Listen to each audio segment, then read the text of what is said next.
Report করে আপনারা সব কাজ গেছেন, সব গেছেন আপনারা।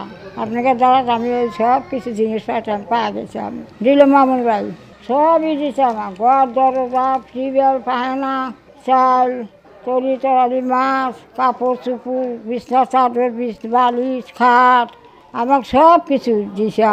সব আমাকে বুঝে দিয়েছে গেল।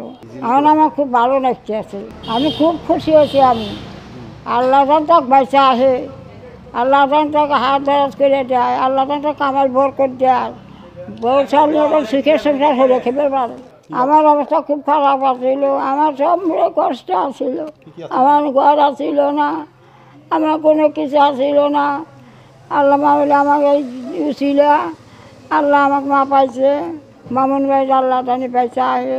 গত কয়েকদিন আগে কালবালা যখন একটা নিউজ করে সাহারা বানু খালাকে নিয়ে, আসলে ওনার দুনিয়াতে কেউ নেই আপন বলতে। হাজারো ছিদ্র চালের নিচে বসবাস করতো, ঝড় বৃষ্টি আসলে সে ঘুম পাড়ানো বাদে এক কোণে বসে থেকে রাত পার করতো।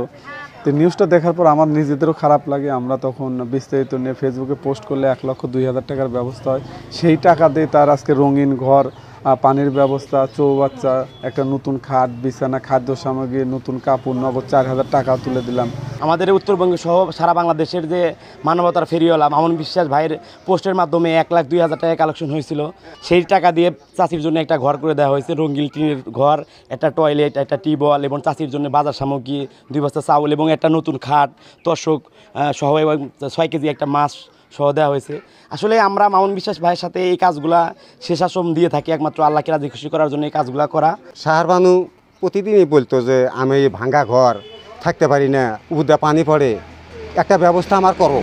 তখন আমি এই সাংবাদিক ভাইদেরকে স্মরণ করি, ওনারা সবাই আইসা এই ঘর ভিডিও করে নিয়ে সারা বাংলাদেশে প্রচার করছে।